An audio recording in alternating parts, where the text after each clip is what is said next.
Hey everybody, welcome back to the Cabral Concept. Can't wait to dive into today's show on the exact blood work labs that you need in order to assess your iron levels. So last week on the show, we talked about anemia and the 15 very specific signs of low iron anemia.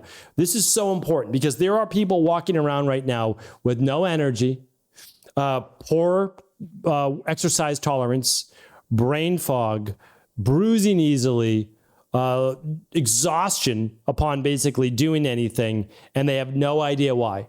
And I go through all the 15 symptoms, so please do tune into that show if you haven't already. I'll link it up for you today at stephencabral.com/3259 is today's show. stephencabral.com/3259. And so what I want to share with you right now, though, are the exact labs to run that you need to know to find out if you have low iron. And the reason I say this is that almost no doctors, pediatricians, or physicians run this for their patients. And I have no idea why. I mean, I guess I do. It's like they weren't taught to run it. But by running only, this is what most doctors run. They run total iron binding capacity, which is the body's capacity or the blood's capacity to bind iron with something called transferrin. And it reflects the iron transport available, the ability to transport iron, but not usable iron. So like this is the thing. This is the thing with conventional medicine. I've shared this before. They'll test a marker for B12, okay? So they look at your B12 levels in your blood. What does that show? It just shows usable, like available B12, but it does not show what is being utilized. So it shows what's able to be utilized, but not what is utilized. If you want to see what is utilized and metabolized, you need to look at what is called methylmalonic acid, something you can find on the at-home lab test, the Candida Metabolic and Vitamins test. So what I want to share with you, though, is this is blood work you would have done at a lab, or you request on your own through a company like Quest, and you get it run. So I'm going to give you the 4 big ones that you have to run. And then I'm going to give you a few others if you want the full picture. If you or a child or a parent might have some of those symptoms of pale skin, low energy, low mood, exhaustion, poor appetite. Again, go back to today's show, listen to the 15 symptoms. I'll link up last week's show. All right, so let's dive right into it.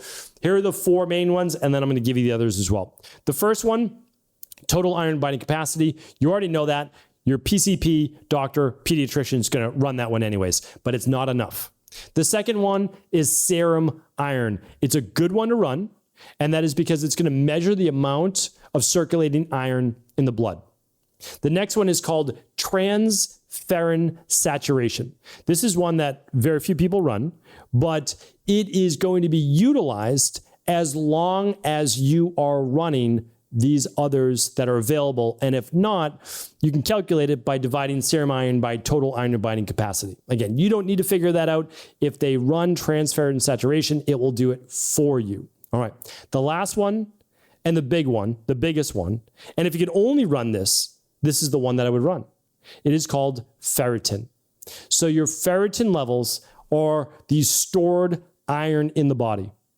This to me is more important, or at least as important as any other markers. Now, you want all of them, and that's because if there's enough iron in the blood, but ferritin is low, then as a functional medicine practitioner, integrative health practitioner, you get to ask, why then would you have enough available iron, but you're not storing it?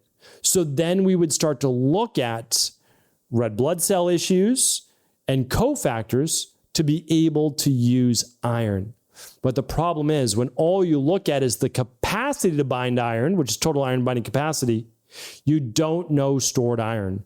You don't know if someone's truly anemic or not. So make sure you request at the minimum ferritin along with the typical TIBC. Now, what else do I recommend? You can just ask for, you can just say, I want a full iron panel that includes TIBC and ferritin along with serum iron. That's fine. And then usually the lab will do the calculation for you. All right, so that's easy. So I want a full iron panel which is going to include total iron binding capacity, TIBC, and ferritin. And if I could also have my complete blood count run, that would be great. That is your request.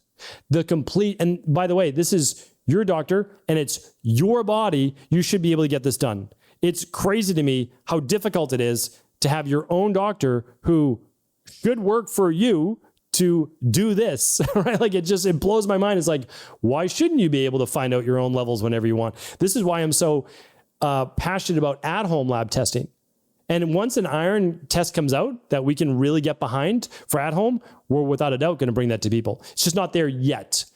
Looks pretty good in testing, but not there yet. I'm not going to bring things to people that are not perfect, that are not able to be matched up exactly with the blood. So here's what I want to share with you.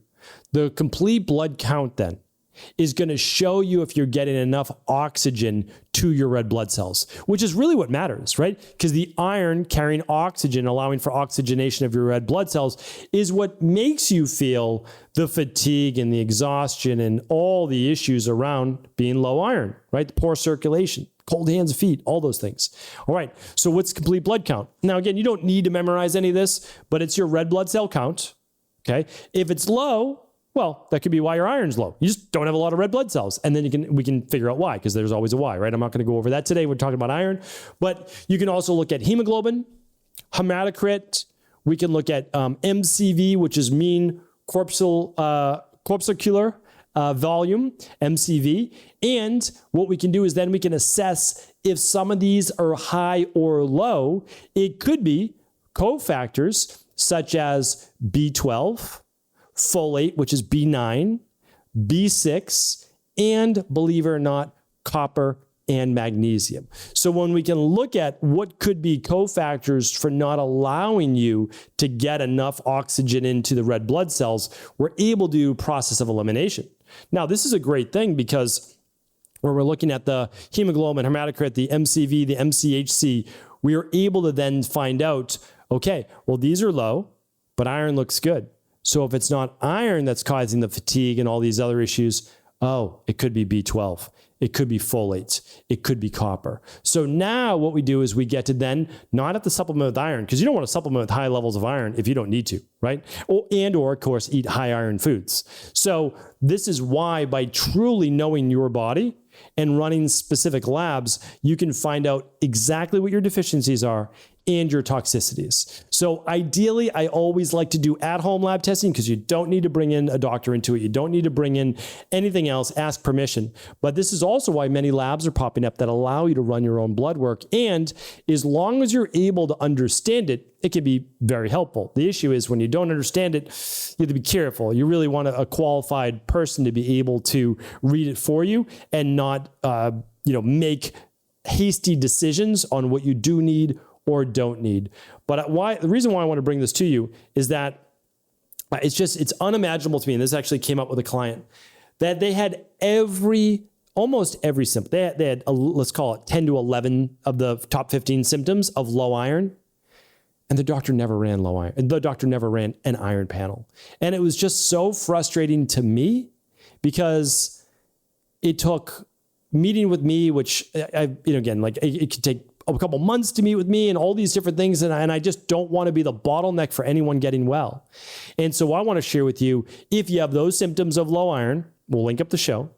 You want to be able to run those, call it top 3, serum iron, total iron binding capacity, and ferritin. Great. So now you have those to know if you are low iron or not. And then if you can at the same time, run your complete blood count to find out, oh, actually iron looks good. So now why do I have these symptoms? Okay, here are the other reasons you could feel that way. And it can be everything from the thyroid, which I didn't mention, but I mentioned in the last show, to the B12, to the B9, to the B6, to copper, and potentially even cofactors like vitamin C and magnesium. So then you say, no big deal. I'm going to take something like the daily activated multi for my B vitamins. I can even add an activated B complex. I'm going to add the balance zinc, which is zinc and copper. And I'm going to add a little bit of vitamin C. Now I've got all those cofactors and I don't need to add iron. Or you're going to say, oh, no, actually all of those are good, but it's my iron that's low. So now you're going to eat higher iron foods, plant and animal based, whatever you want to do. And then you're going to say, does that work over the next 4 to 6 weeks?